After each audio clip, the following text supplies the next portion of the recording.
अस्सलाम वालेकुम नाजरीन।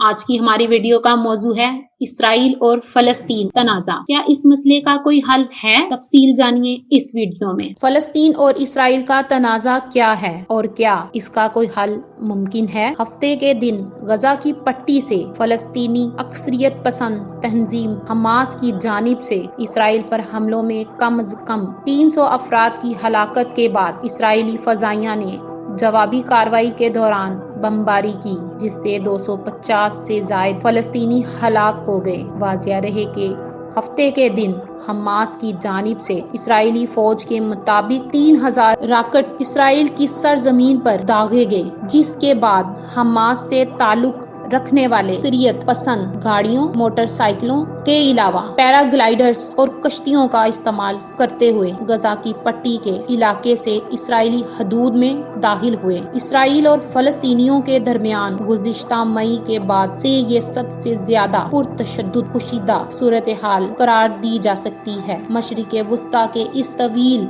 और खूनी तनाज़े को दहाइयां गुजर चुकी हैं, जिसका मुस्तकबिल करीब में भी कोई मुस्तकिल हल होता दिखाई नहीं दे रहा। यूरोप में यहूदियों के साथ रवा रखे जाने वाले सलूक की वजह से सेहोनी तहरीक तौर पकड़ने लगी, जिसका मकसद यहूदियों के लिए अलग रियासत का कयाम था। इस वक्त फलस्तीन का इलाका सल्तनत उस्मानिया के कंट्रोल में था। ताहम पहली जंग अजीम के बाद ये खिता बरतानिया के जेर तसल्लुत आया, जहां यहूदी बड़ी तादाद में मुंतकिल होने लगे और यूं मुकामी अरब आबादी के साथ तनाव का आगाज हुआ। बरतानिया और फ्रांस ने मशरिक़ वुस्ता को तकसीम किया और मुख्तलिफ रियासतें कयाम में आईं। ताहम फलस्तीन बरतानिया के जेर तसल्लुत ही रहा, जहां अरब कौम परस्तों और सेहोनी तंजीमों के दरमियान कुशीदगी बढ़ने लगी। सेहोनी तंजीमों ने असगरी गिरोह कायम कर लिए, जिन्होंने दूसरी जंग अजीम के बाद अलग रियासत के लिए दबाव बढ़ाना शुरू कर दिया। सन 1947 में अक़वाम मुत्तहिदा ने वोटिंग के जरिए फैसला किया कि फलस्तीन को 2 टुकड़ों में तकसीम किया जाए, जिसमें एक यहूदी रियासत हो और एक अरब रियासत, जबकि यरूशलेम एक बैनुल-अक़वामी शहर होगा।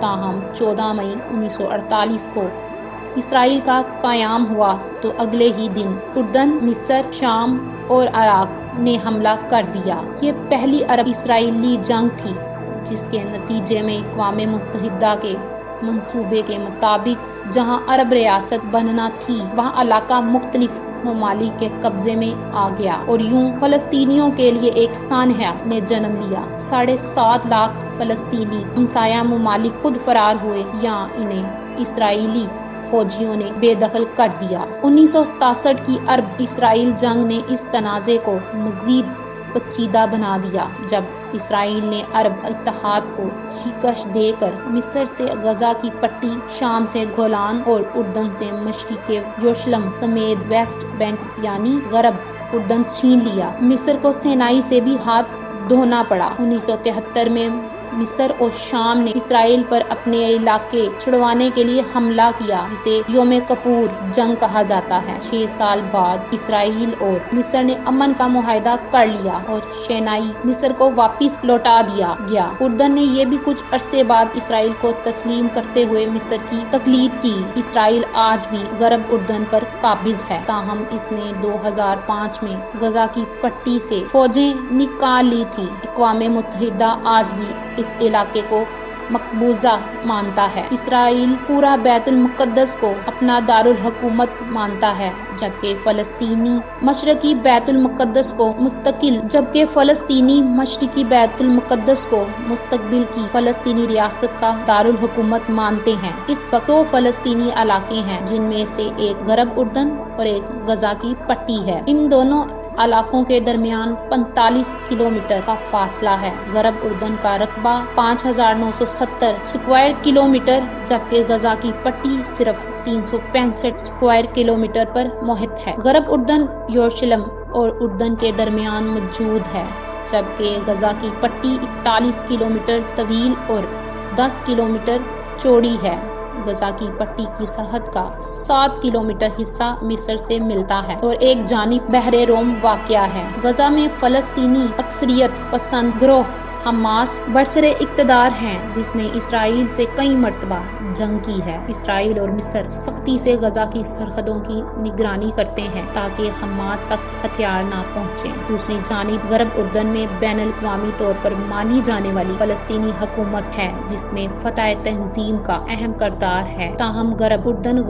اردن کہلانے والے اس چھوٹے سے علاقے میں 86% فلسطینی ہیں جبکہ 14% لوگ اسرائیلی آباد کار ہیں جو ایسی بستیوں میں رہتے ہیں جو ایک دوسرے سے عموماً فاصلے پر موجود ہوتی ہیں۔ زیادہ تر اسرائیلی بستیاں 70، 80 اور 90 کی دہائی میں تعمیر ہوئی تھی، مگر گزشتہ 20 برسوں میں ان کی آبادیوں میں دگنا اضافہ ہوا۔ اسرائیل ان بستیوں کو پانی اور بجلی جیسی سہولیات فراہم کرتا ہے اور ان کی حفاظت اسرائیل کی فوج کرتی ہے۔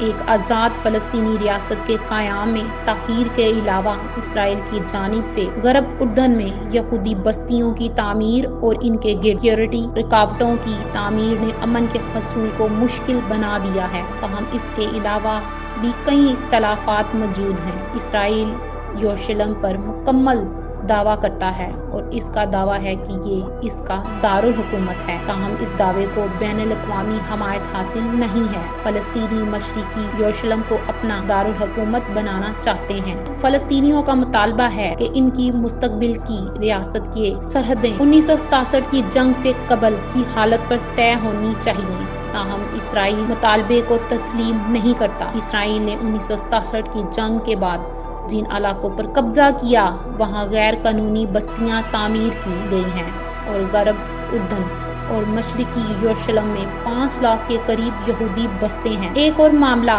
فلسطینی تارکین وطن کا بھی ہے۔ PLO کا دعویٰ ہے کہ اس وقت دنیا بھر میں 1 کروڑ سے زیادہ فلسطینی موجود ہیں جن میں سے نصف اقوام متحدہ کے ساتھ رجسٹر ہیں۔ فلسطینیوں کا کہنا ہے کہ ان افراد کو اسرائیل واپس آنے کا حق حاصل ہے، جبکہ اسرائیل کا ماننا ہے ایسا کرنے سے اس کی یہودی شناخت خطرے میں پڑ سکتی ہے۔ ایسے میں امن کیسے قائم ہوگا؟ اس کے لیے دونوں جانب سے چند اقدامات ضروری ہوں گے۔ اسرائیل کو فلسطینیوں کی آزاد ریاست کا حق تسلیم کرنا ہوگا، غزہ کی پٹی کے محاصرہ ختم کرنا ہوگا اور مشرقی یروشلم غرب اردن میں رکاوٹیں ختم کرنا ہوں گی۔ دوسری جانب فلسطینی گروہوں کو تشدد ترک کرنا ہوگا اور اسرائیل کی ریاست کو تسلیم کرنا ہوگا۔ ساتھ ہی سرحدوں، یہودی بستیوں اور تارکین وطن کی واپسی کے معاملے پر بھی سمجھوتہ ضروری ہے۔